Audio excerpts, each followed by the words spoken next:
오늘 함께 나눌 말씀 사도행전 15장 1절에서 5절 말씀입니다. 사도행전 15장 1절에서 5절 말씀입니다.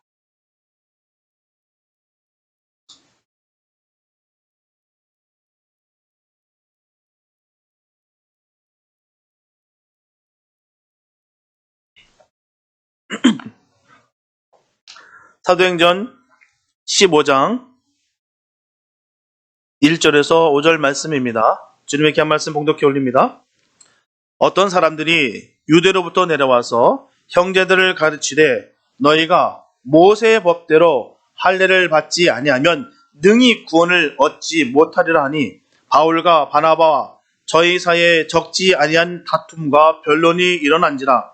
형제들이 이 문제에 대하여 바울과 바나바 및 그 중에 몇 사람을 예루살렘에 있는 사도와 장로들에게 보내기로 작정하니라. 저희가 교회 전송을 받고 베니게와 사마리아로 내려가며 이방인들의 주께 돌아온 일을 말하여 형제들을 다 크게 기쁘게 하더라. 예루살렘에 이르러 교회와 사도와 장로들에게 영접을 받고 하나님이 자기들과 함께 계셔 행하신 모든 일을 말하며 바리새파 중에 믿는 어떤 사람들이 일어나 말하되 이방인에게 할례 주고 모세의 율법을 지키라 명하는 것이 마땅하다 하니라. 아멘. 사람이 살아가면서 어떠한 부딪힘도 없이 정말 선순환만 하면 얼마나 좋을까요? 잘 돌아가고 원하는 대로 생각하는 대로 마음 먹은 대로 그렇게 잘 흘러갈 수만 있다면 얼마나 좋을까요? 너무나 좋을 것입니다. 하지만 너무나도 안타깝게도 모든 조직은 분쟁을 겪습니다. 각기 다른 배경, 가치관, 책임을 가진 사람들이 모여서 일을 하다 보면 분쟁은 너무나도 자연스러운 현상이라는 것이죠. 그렇기 때문에 의견차가 있을 때는 당사자들 사이의 의논을 통해서 신속하고 합리적인 방식으로 해결하는 것이 보통 최상의 방법입니다. 하지만 결과에 대해 아무런 이해관계가 없는 제3자가 문제 해결에 도움이 되는 경우도 있다는 것이죠. 제3자는 새로운 관점을 제시하거나 편견 없이 해결책을 제시할 수 있기 때문입니다. 오늘 본문의 내용을 보게 되면 구브로와 비시디아 안디옥과 이고니온과 루스드라 지역에 걸친 바울의 제1차 전도 여행은 성공적이어서 많은 이방인들이 복음을 듣고 회개하여서 예수를 그리스도로 영접하게 되었습니다. 그리스도인이 됐다는 거예요. 그런데 이방인들에게 복음이 전파되고 믿는 자의 숫자가 증가되자 구원의 문제에 대한 논란이 일어나게 됩니다. 여기서 논쟁의 초점은 이방인들도 모세의 율법을 따라 할례를 받아야 구원을 받을 수 있지 않겠느냐라는 것이었어요. 이 문제로 인해서 복음이 전파되고 교회가 세워진 지역마다 논란이 일어나고요. 시끄럽게 됩니다. 그러자 안디옥 교회는 바나바와 바울을 예루살렘 교회로 보내서 그곳에 사도들과 장로들에게 이 문제를 의논케 했습니다. 그래야 예루살렘 총회가 소집되었고요. 이방인들에게도 할례 조건 없이 구원의 문이 활짝 열려져야 한다라고 그렇게 결정되었습니다. 이처럼 할례 문제로 인한 분쟁을 해결하기 위해서 회의에 참석하려고 바울과 바나바는 예루살렘에 오게 되었어요. 그런데 이런 분쟁이 일어난 근본 원인을 보게 되면 유대인들의 이방인들에 대한 그 편견과 선민의식에 사로잡힌 민족 우월주의 때문이라 할 수가 있습니다. 실상 그들이 겉으로 내세우고 있는 것은 모세의 율법이에요. 하지만 그것은 모세의 율법을 그들이 존중해서가 아니라 형식주의에 물들었던 그들에게 있어서 이방인들에 대해 가장 손쉽게 공격할 수 있는 방법이 바로 무기가 바로 율법이었기 때문입니다. 자기 마음대로 사용하는 거예요. 하나님 뜻과 전혀 상관없이 자기들의 이익과 자기들을 위해서 율법을 마음대로 이렇게 사용했다는 것입니다. 분명한 것은 진리는 불에 의해 위협받으려면 더 견고해지고 찬란하게 빛나는 거예요. 지금까지 수많은 교리와 또한 신학이 발달된 그 의미는 수많은 이단들과의 부딪힘 속에서 교리가 명확하게 졌고 하나님의 말씀이 명확하게 선명하게 되었다는 사실입니다. 예전이나 지금이나 똑같이 지금도 이단들과의 충돌은 계속해서 이루어지고 있다는 사실이에요. 그래서 본문에서도 구원을 이루시는 하나님의 복음이 모세의 율법으로 위협받고 있지만 이 일로 인해서 안디옥 교회는 복음이 무엇을 말하는지 오히려 확고하게 알게 되었고요. 복음의 승리를 바라보며 전진하게 되었다는 것입니다. 오늘 본문을 통해서 구원에 있어서 종교의식이 차지하는 위치가 어느 정도인가 하는 문제를 살펴보면서 오직 구원은 예수를 믿음으로 이루어진다는 사실을 더욱 확고하게 세우는 복된 시간이 되었으면 참 좋겠습니다. 첫째, 진리를 구별할 수 있는 능력이 있어야 돼요. 예루살렘 교회는 복음 전파의 출발지입니다. 그래서 선교사를 파송하고 교회의 표준을 세우는 교회의 모체였어요. 그러므로 복음이 뿌리내는 각 지역의 성도들은 예루살렘 교회를 신앙의 모범으로 삼고 기꺼이 순종했다는 것입니다. 그런데 본문의 논증을 보게 되면 바로 유대로부터 내려와서 가르치는 무리에게 이 문제가 야기됐다는 거예요. 유대로부터 내려와서. 본문 1절을 보게 되면 어떤 사람들이 유대로부터 내려와서 형제들을 가르치되 너희가 모세의 법대로 할례를 받지 아니하면 능히 구원을 얻지 못하리라 하니, 이처럼 유대로부터 온 자들이 신앙의 정도를 인정받던 예루살렘 교회를 빙자해서 이제 막 복음으로 태어난 안디옥 교회 성도들을 그릇되게 가르친 거예요. 분명하게 전통 있는 신앙과 경건은 성도의 지향할 바는 되지만 그 자체가 푯대이거나 표준일 수는 없습니다. 그런데 유대주의 기독교인들은 잘못된 의식 위에 서서 예루살렘 교회의 권위를 빙자해서 안디옥 교회를 넘어뜨리고자 했다는 거예요. 지금 자생에서 잘 개척돼서 세워진 이 교회에 은혜가 충만하고 성령으로 꽉 들어찬 이 교회를 흔들고 있다는 사실입니다. 거짓이 참을 더 가장하고 비진리가 진리보다 더 인정받고 판을 치는 이 시대에 매우 큰 교훈을 주는 사실을 하겠습니다. 그러나 성도는 신령한 눈을 가진 사람들이에요. 신령한 가진 눈을 사모하시고 받기를 바랍니다. 너무너무 귀한 거예요. 신령한 눈이 있어야 돼요. 영적인 눈이 열려야 바로 주님의 뜻을 발견할 수 있는 거예요. 따라서 우리는 초대교회 사도들과 같이 이 영의 신령한 눈으로 정확하게 진리를 판단해야 될 줄 믿습니다. 누구나 말씀드리지만 유튜브를 통해서 우리는 말씀을 얼마나 많이 접하게 되는지 몰라요. 말씀드렸다시피 홍수에 마실 물 없다고 뭘 마셔야 될지도 모르겠고 뭘 먹어야 될지도 모릅니다. 수많은 이단들도 얼마나 활발하게 팽팽하게 정말 유튜브를 통해서 전하는지 모르겠어요.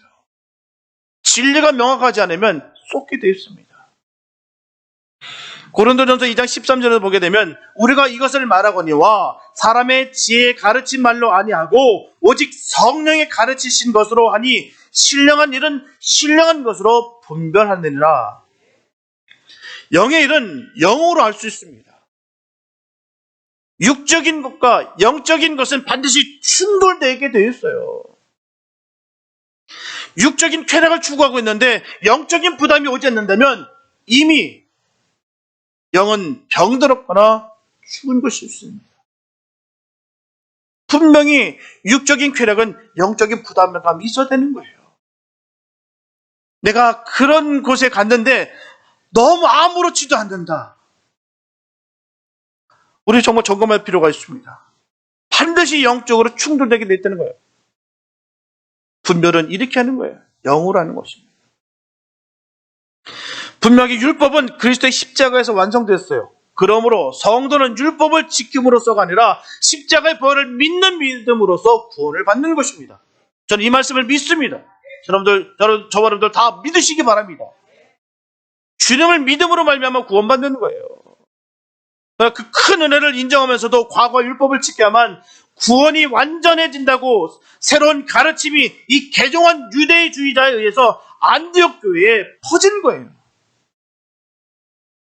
개종한 유대주의자들이 이렇게 가르치게 된 것은 복음으로 인하여 하나님의 나라가 확장되는 것보다 율법을 지키는 자의적인 노력을 자랑하려는 의도에서 비롯된 것입니다.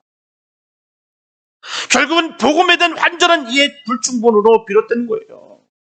자기 마음대로, 자기가 편한 대로, 자기가 지금까지 지켜온 대로 남들에게 번듯해 보이는 방법으로 하나님 뜻과 전혀 상관없이 그렇게 자기들이 이해하고 그렇게 주장하는 것입니다. 그러나 모세에게 주신 율법은 하나님을 경외하며 범죄하지 않도록 하기 위한 것이에요.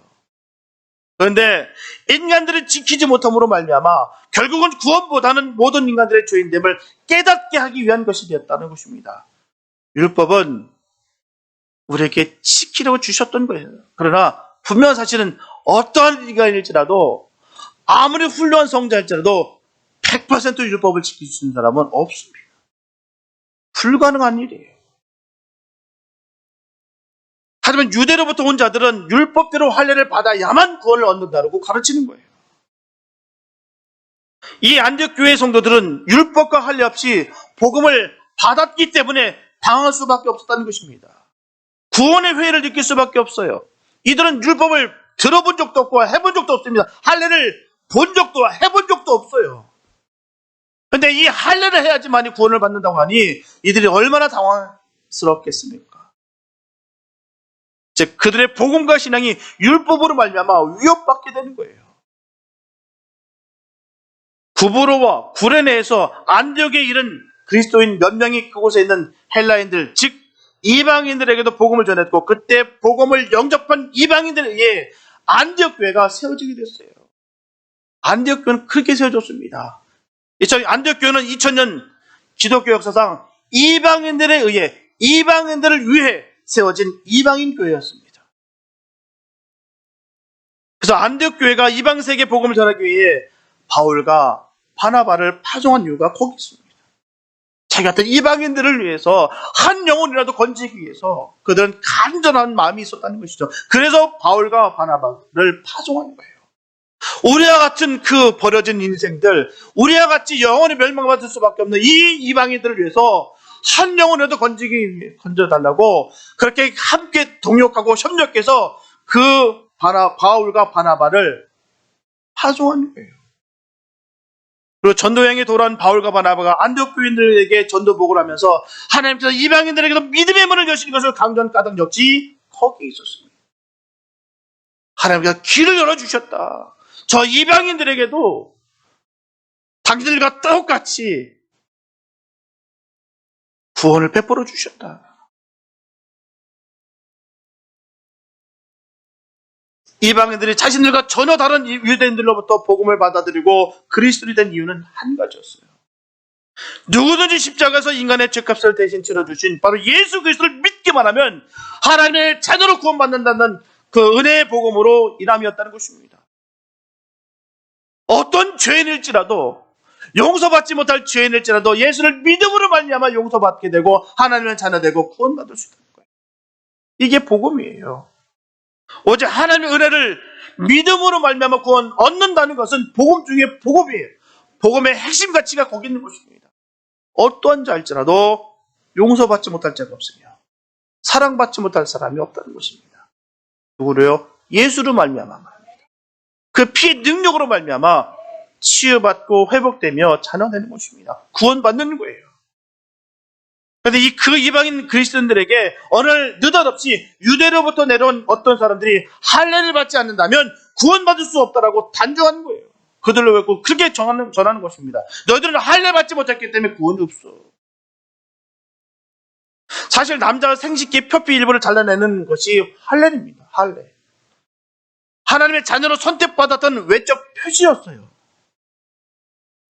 이렇게 할례가 구원의 조건이 아니라 하나님의 선행된 구원에 대한 인간의 보답이 할례였다는 말입니다. 헌신과 결단이었어요. 나는 하나님의 자녀입니다. 이제 생명 주는 게 맡깁니다. 라는 뜻에서 표피를 잘라내는 것입니다. 이게 할례예요. 그러나 시간이 지나면서 유대인들에게 할례는 자기 의가 되고 말았습니다. 하나님께서 구원해 주셨기에 하나님의 은혜에 감사하면서 하나님 뜻대로 살겠다는 의미로 할례를 행한 것이 아니라 자신이 먼저 할례 받는 의를 행했기 때문에 하나님께서 구원해 주신다는 자기 교만과 자기 착각에 빠졌던 거예요. 나 같은 죄인을 구원해 주신 것이 아니라 나 정도 되니까 구원해 주신 것이다. 그 주장이나 다를 바가 없습니다. 내가 이렇게 헌신하니까 다른 사람보다 나는 월등하다. 그 주장과 다를 바가 없는 것이죠. 이게 구원을 착각하고 있었다는 거예요. 그래서 안디옥 교회에 혼돈을 일으킨 어떤 사람들이 안디옥 교인들에게 할례받지 않으면 구원이 없다고 단정했다는 것은 이방인들은 너희들은 할례를 받지 않았기 때문에 아무리 교회 다닌다 할지라도 절대로 너희들은 구원받은 그리스도인이 될 수 없다라는 거예요. 얼마나 무시무시한 말씀입니까? 말씀이 아니죠. 이건 말이죠. 허무맹랑한 말입니다. 말도 안 되는 말이에요. 너희들은 할례 받지 못했기 때문에 아무리 열심히 교회 열심히 헌신하고 교회 몸담아 행한다 할지라도 성령을 받았다 할지라도 너희들은 구원받을 수 없어. 이 말은 똑같은 겁니다. 어느 이단파가 그렇고 얘기해요. 날짜가 정해지면 구원받았다고 주장하는 자들이 그렇게 전합니다. 자기들만 성령이 있기 때문에 아무리 다른 곳에서 성령의 역사를 받았다 할지라도 거기는 가짜라는 거예요. 그래서 눈물을 흘린다는 거예요. 자기의 모교에 가가지고 펑펑 온다는 겁니다. 왜요? 이들이 찬양하고 이들이 경배하고 이들이 열심히 하는 모든 것들이 다 가짜라는 거예요. 이곳은 성령이 없기 때문에 성령의 역사가 아니기 때문에 자기들만 성령의 역사이기 때문에 이들은 다 지옥 간다는 것입니다. 그래서 펑펑 온다는 거예요. 다를 바가 없습니다. 자기들은 할례 받았기 때문에 너희들은 할례 받을 대상이 되지 않기 때문에 너희들은 아무리 열심히 예수를 믿는다 할지라도 너희들은 구원받을 수 없어. 다를 바가 없습니다. 우리가 바른 신학이 바른 신앙을 유도합니다. 명확하게 성경을 바라볼 수 있어야 되고 영적인 눈이 열려야 주님 말씀이 바로 볼 수 있는 거예요. 표피를 잘랐다고 해서 어떻게 구원받지 않고 구받을 수 있고 탈락되며 그 의미가 거기에 어떻게 이루어질 수가 있겠습니까? 그런데도 불구하고 그들은 그렇게 여겼다는 거예요. 오늘날도 얼마나 그런 일들이 많은지 몰라요. 우리도 삶 가운데 말입니다. 너희들은 절대로 되지 않아. 우리는 생명 바쳐서 했기 때문에 너희들은 다 가짜야. 이렇게 매도하는 경우도 있고요. 주님을 믿음으로 말미암아 구원받는 것입니다. 그렇게 그 얘기를 들으니 그들이 조용하던 그 안디옥 교회에 소용돌이가 칠 수밖에 없었다는 것입니다. 혼란이 겪었다는 거예요. 왜? 수많은 성령 체험이 무색하게 되는 거예요. 주님으로 말미암아 회복되고 은혜 받았고 능력 받았던 모든 것들이 아무 의미가 없이 돼버렸다는 거예요. 만약에 할례 받지 않는다는 이유로 이방인이 구원받을 수 없다면 바울과 바나바가 지중해 세계를 누비고 다니면서 이방인들에게 복음 전하는 것도 모두 허사일 수밖에 없습니다. 이에 바울과 바나바는 복음에 대해 강력하게 변화합니다. 이제 그리스도의 십자가 때문에 할례나 무할례가 효력을 상실했고 율법은 더 이상 성도를 얽매이는 사실이 아니라고 강력하게 주장하는 거예요. 자신들의 의를 내세운 것도 아니고 스스로 위로받기 위한 것도 아닙니다. 그들이 진리를 선포한 거예요. 거짓 교사들에 의한 이런 복음의 변질은 곧 그리스도의 죽음을 무효화시키는 엄청난 것이었기 때문입니다. 갈라디아서 1장 8절과 9절에 보게 되면 그러나 우리나 혹 하늘로부터 온 천사일지라도 우리가 너에게 전한 복음 외에 다른 복음을 전하면 저주를 받을지어다.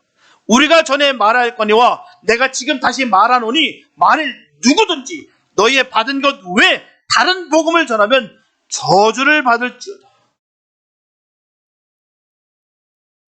구원은 예수를 믿음으로 말미암아 얻는 것입니다. 이 진리는 절대로 안 바뀌어요. 이 진리는 교단이 어느 교단일지라도 똑같은 말씀이에요. 구원은 예수를 믿음으로 말미암아 얻는 것이다. 교단마다 조금 해석이 다를 수 있어요. 다른 것은요. 다를 수 있어요. 이 진리는 절대 바뀌지 않습니다. 예수님이 십자가 공로 외에 더 이상 없다는 거예요. 무언가 더 있는 것과 같은 것이 죄입니다. 다른 복음은 할례가 구원의 절대 조건이라고 주장하는 것과 같은 거짓 복음이에요. 그래서 행위적으로 더욱 노력한다는 것입니다. 다른 복음을 전하는 것, 그다음에 이단의 무리들이 전하는 것은 더 화려하고 더 무한 것을 강요합니다. 혼돈할 수밖에 없었던 것은 예수도 믿고 율법도 지켜야 된다고 하기 때문에 더 혼란스러운 거예요. 이 사람들이 아예 야, 예수 안 믿어도 괜찮아, 율법만 잘 지키면 돼, 구원받아 라고 주장했으면 간단할 것입니다. 그런데 이들은 예수도 믿고 율법도 지켜야 한다는 거예요. 율법이 나쁜 것은 아니지 않습니까? 하나님께서 주신 말씀이에요. 율법을 나쁘다고 평하는 것이 아닙니다. 예수를 부인하면서 율법만 지키면 구원을 받을 수 있다고 했다면 얼마나 편했을까요? 그렇게 전하지 않았다는 거예요. 얼핏 보면 얼마나 타당하고 맞는 소리 같은지 몰라요. 그래, 예수 믿어야 돼. 예수 믿어야 천당 가지, 천국 가지. 그러나 율법도 지켜야지. 율법을 지켜야 가는 거야. 맞는 것 같아요. 하지만 진실은 십자가의 공로를 약화시키는 것이다라는 것이죠. 그들의 의도는 거기 있는 거예요. 율법이 나쁘다는 것을 말하는 것이 아닙니다. 율법은 하나님 말씀이에요. 성경이 주는 그 의미가 뭐겠습니까? 하나님께서 우리에게 주시는 사랑의 단소리입니다. 사랑의 메시지예요. 사랑하는 사람들에게 이거 좀 계속 말씀하시는 것, 똑같은 의미라는 것이죠. 사랑하는 자녀들에게 이거 해야 됩니다. 이렇게 해야 되는 것이 너희들의 복을 받는 것이고, 이렇게 하면 저주를 받는 길을 가는 거야. 그렇게 하면 안 돼. 이 길로 가야 돼.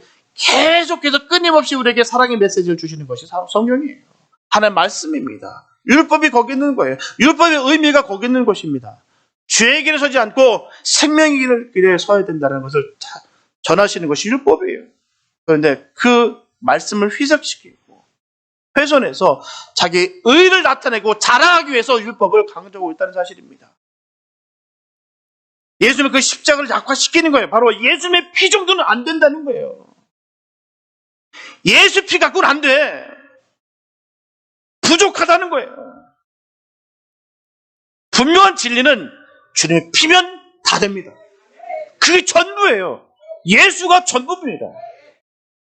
근데 자꾸 뭔가 뒤섞고 뭔가 혼합시키려고 했던 것들이 있다는 사실이에요. 예수님과 함께 하시기 바랍니다. 늘 예수와 체험하시기 바랍니다. 결국 그들은 자기의 의와 율법으로도 구원을 이룰 수 있다는 주장인 것이에요. 예수 없어도 우리가 열심히만 하면은 천국 갈 수 있어. 이걸 전전하는 거예요. 너무 솔깃한 주장이죠. 왜요? 있어 보니까. 번듯해 보이니까. 그러면 안디옥 교회는 거짓 교사들의 율법적 주장과 본래받았던 복음적 주장이 다툼이 되어서 적지 않은 소동이 일어나는 겁니다. 본문 2절 상반부에 보면 바울과 바나바 저희 사이에 적지 않은 다툼과 변론이 일어난지라.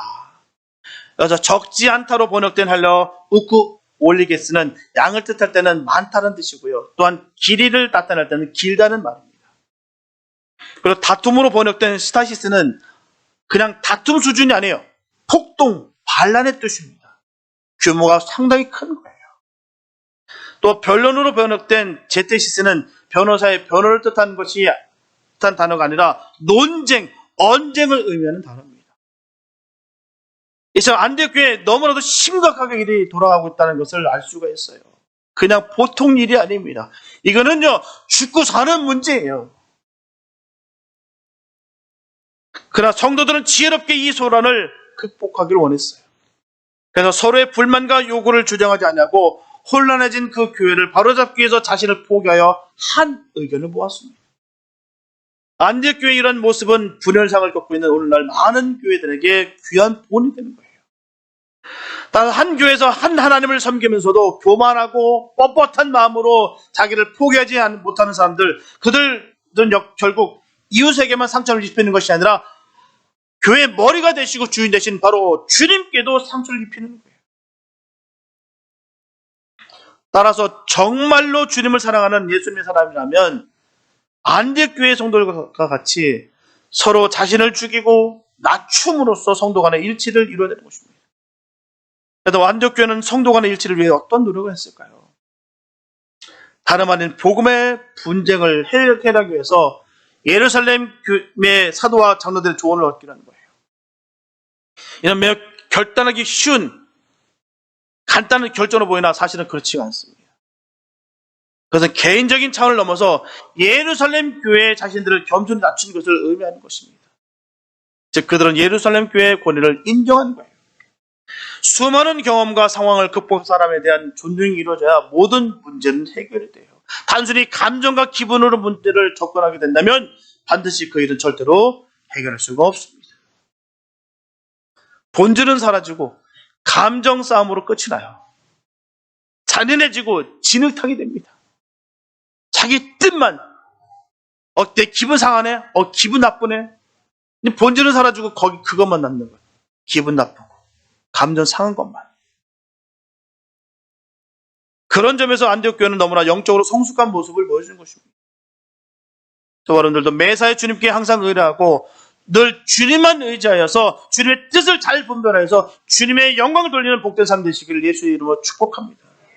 우리 삶의 모습이 거기 있는 거예요.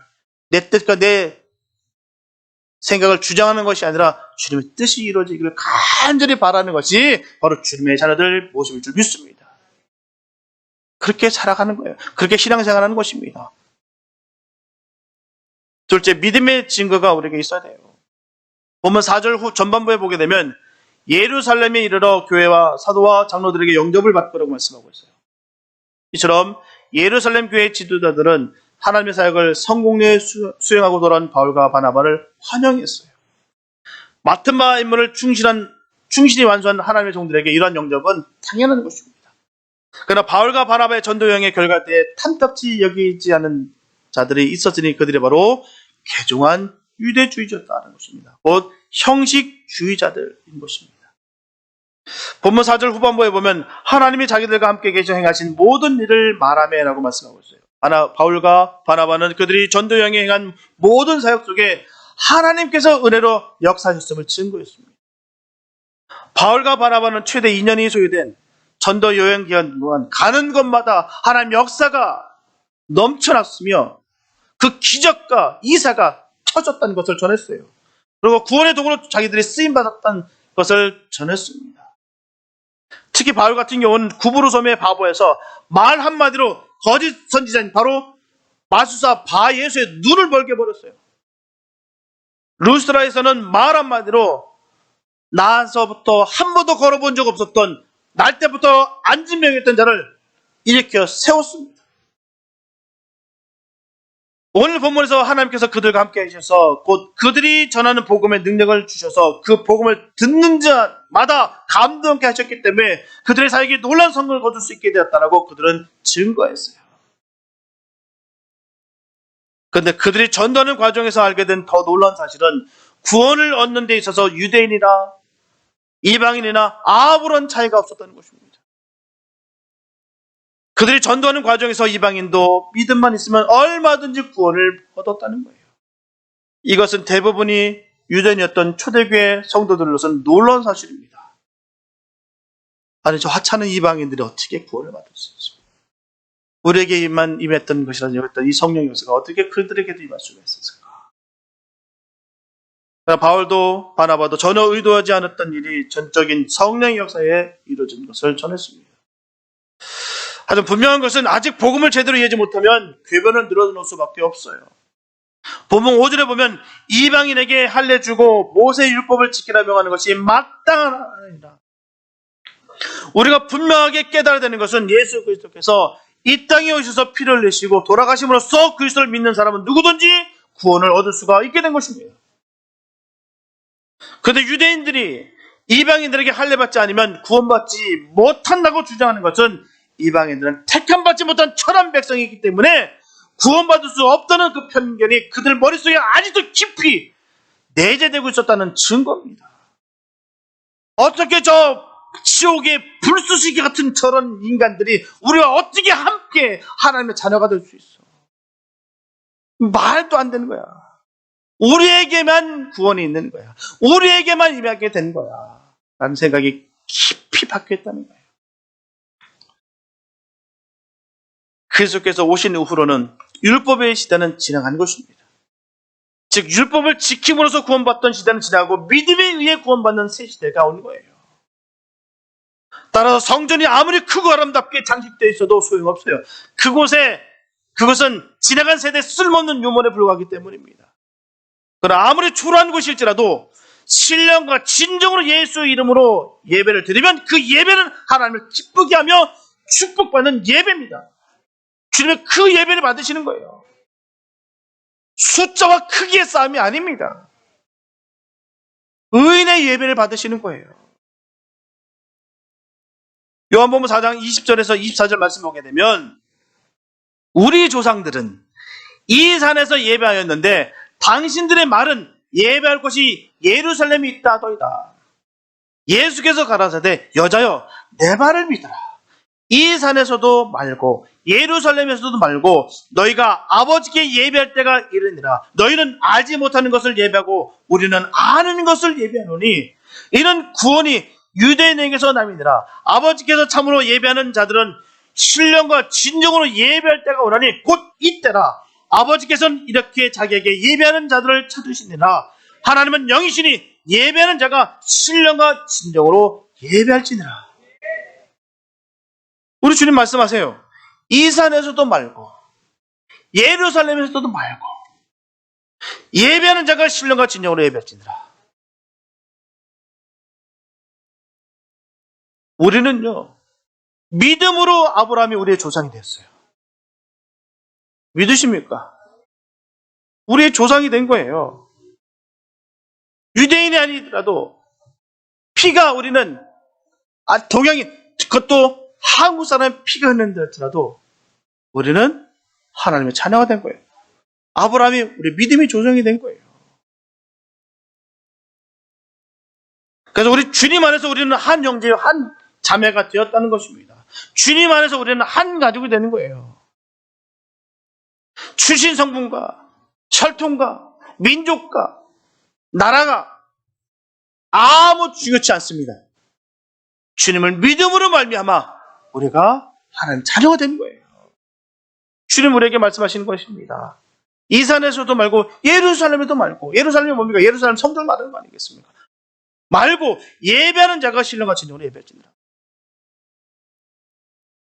그런데 개종한 유대주의자들은 형식에 내서 이방인들이 구원에 이르는 것을 방해하고 있습니다. 결국에는 아직도 유대교에서 완전히 벗어나지 못한 나머지 그들이 복음을 이해하지 못한 때문이라고 설명할 수밖에 도리가 없어요. 유대교와 기독교는 분명한 사실 다릅니다. 여러분 꼭 기억하십시오. 유대교와 기독교는 다른 거예요. 제사장도 없고요. 구약의 제사들도 들을 필요가 없습니다. 동물로 드리던 제사는 아무런 의미가 없어요. 왜요? 주님의 보혈의 피로 예배드리는 것이기 때문입니다. 주님의 피의 능력으로 우리가 자녀됐기 때문이에요. 그 피의 공로가 아니었다면, 주님의 그 희생이 아니었다면 우리는 아직도 영원히 멸망을 받을 수밖에 없는 존재입니다. 근데 주님의 은혜로 말미암아 주님의 자녀가 되는 거예요. 주님께서 그 몸을 찢으심으로 말미암아 지성소가, 회장이 찢어지고 지성소로 우리가 갈 수가 있게 되는 거예요. 직접 주님께 기도할 수 있고 직접 주님을 바라보면서 우리가 찬양할 수 있는 거예요. 얼마나 감사한지요. 유대교들은 우리를 인정치 않습니다. 믿음의 조상이라고 하면 조상은 아브라함의 자손은 우리뿐이야 라고 전합니다. 근데 우리는 믿음의 조상이라는 거예요. 피가 섞이지 않는 것이, 섞이고 안 섞이고 중요한 것이 아니라 우리는 예수의 피로 말미암아 주님의 자녀가 된 것입니다. 주님의 나라가 되는 거예요. 이스라엘이 된 거예요. 영적 이스라엘이 된 것입니다. 아직도 형식주의에 묶여 있다면, 아직도 새 사람이 되지 못했으면 증명하는 거예요. 보면 5절 전반부에 보면 바리새파 중에 믿는 어떤 사람들이 일어나 말하되라고 말씀하고 있어요. 여기서 중요한 것은 이방인들도 할례를 받고 율법을 지켜야 한다고 바울과 바나바의 주장을 반박하는 자들도 그리스도를 믿는 자들이었다는 거예요. 그들도 믿는 자들이었다는 것입니다. 그런데도 그들이 복음을 제대로 이해하지 못하는 것은 예전에 지키던 율법에 대한 애착이 너무나 커서 이를 완전히 떨쳐버리지 못했기 때문이에요. 특별히 그 중에서도 율법에 매우 충실했던 바리새인들은 그 율법을 버리기가 매우 어려웠을 거예요. 그게 우상이었는데요. 하나님보다도 더 귀하게 여겼는데요.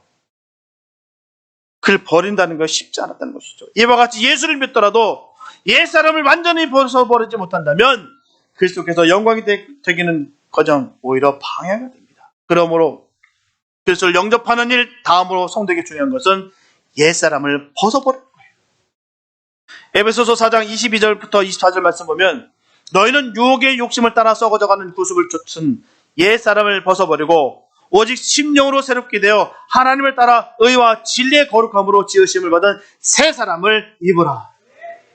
새 사람을 입으시기 바랍니다. 옛 습관도 벗어버리고 옛 가치도 벗어버리고 철저히 예수 그리스도로 새 사람을 입으시기 바랍니다. 사도 바울이 하나님을 믿는다면서도 하나님을 앞질러 예수 그리스도를 부정하고 교회를 핍박하고 짓밟는 사람이었어요. 또 그가 어떻습니까? 주님의 부르심을 입은 그리스도인이었어요. 그런데도 불구하고 사람들은 그를 인정해주지 않았습니다. 오히려 회심 자체를 믿어주지 않았어요. 저 잔혹한 사람이 어떻게 예수를 믿어? 저 사람이 어떻게 나와 똑같은 하나님 자녀가 될 수 있어? 저 잔혹한 사람이 회심했는데도 불구하고 회개했는데도 불구하고 그러나 그는 그 후에 어떻게 됐습니까? 하나님의 섭리에 따라서 고향 다소에서 13년이나 집거하면서도 또한 바나바를 통해서 함께 안디옥교회를 공동 목회자로서 일하면서도 또 하나님 명령을 따라서 저 지중해 세계 전도 여행에 나가면서도 또 여행을 마치고 돌아온 후에서도 그 또한 목회자로서 그 안디옥교회를 잘 섬기면서도 바울은 결코 하나님을 앞지름이 없이 묵묵히 그 하나님의 인도하심만을 뒤쫓았어요. 그 결과 어떻게 됐습니까? 바울은 한때 그를 오해하고 공식적으로만 대하던 사람들로부터 진심으로 영접을 받았어요. 그래서 하나님의 인도하심을 묵묵히 뒤쫓은 바울의 하나님의 기뻐하심을 입고 하나님부터 영접받고 있음을 의미하는 거예요. 저는 그런 은혜가 있길 바랍니다. 예수를 믿으면 저 사람은 정말 진짜야. 이 소리 들어야 될 줄 믿습니다. 가짜와 진짜는요, 세상 사람이 더 먼저 알아요. 같이 호응해 주는 것 같죠? 저거 가짜야.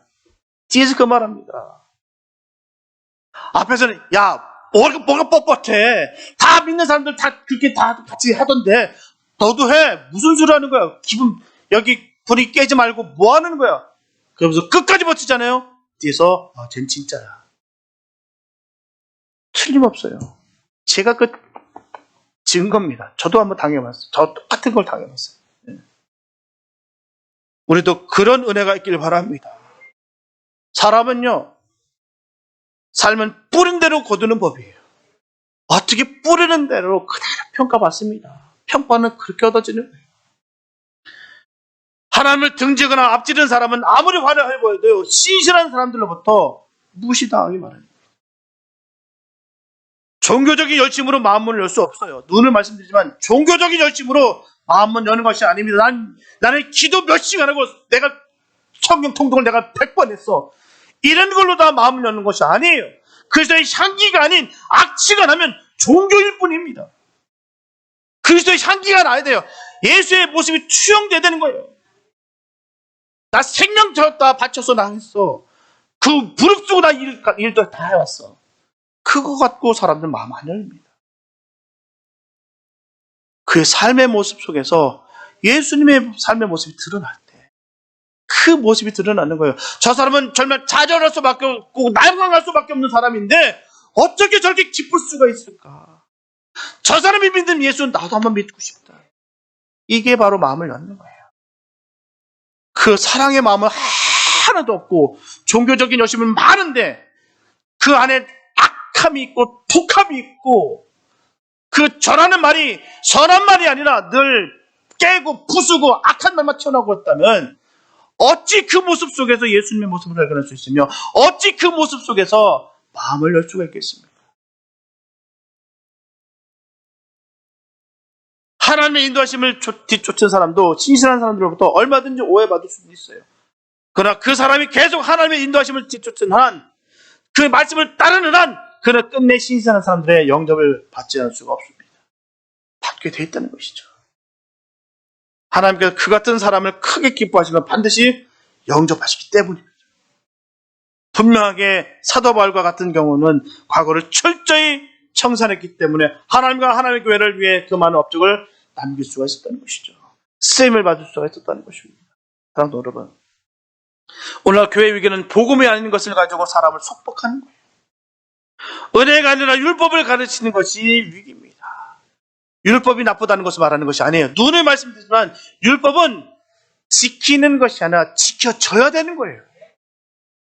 하나님의 귀한 말씀이기 때문에 우리가 그 말씀을 지켜줘야 되는 것이죠. 지키는 것이 아니라 지킴으로 말미암아 내가 지켰기 때문에 너와 나는 다르다라고 교만해진다면 그 말씀을 바로 새긴 것이 아니에요. 말씀을 바로 새기면 겸손할 수밖에 없습니다. 바로 새기면 선하게 바뀔 수밖에 없어요. 용서할 수밖에 없고 사랑할 수밖에 없고 낮은 자리에 있을 수밖에 없습니다. 율법은 지키는 것이 아니라 지켜줘야 되는 것입니다. 교회가 교리화되거나 율법화되면 세상을 절대로 살릴 수가 없어요. 분명하게 복음은 원래부터 새로운 것입니다. 복음은 역동성이 있고 능력이 있어요. 이 복음을 제도나 율법에 가둬둬서는 아무것도 할 수 없습니다. 예수님을 실제로 체험하시기 바랍니다. 우리는 성령님의 임하심을 체험해야 되는 거예요. 성령의 이끌림을 받으시기 바랍니다. 초대교회도 유대교회의 율법주의 탈을 받기에 갈등이 있었어요. 할례와 이방인 선교가 갈등의 원인이었으나 하나님 중심으로 말씀에 비춰볼 때 해결됐고요. 성령의 인도함을 받을 때 해결됐고요. 교회의 사도들의 말씀에서 갈등을 해결할 수가 있었습니다. 분명한 것은 신앙은 형식과 의식이 아니에요. 예수 그리스도께서 십자가의 피 흘리심으로 말미암아 의식법을 폐지시켰고요. 오직 믿음으로 말미암아 구원을 얻게 된 것입니다. 저는 이 말씀을 믿습니다. 저는 생명 다하는 날까지 저는 이 말씀 전할 거예요. 구원은 예수를 믿음으로 말미암아 얻는 거예요. 그러는 내 지식, 내 생각, 내 중심 다 버리시고 하나님 중심 되시고 기도하여서 성령의 인도함을 받고 교회 중심으로 생각하여 크고 작은 갈등 해결하고 하나님의 크신 은혜와 복을 누리게 되시기를 축복합니다.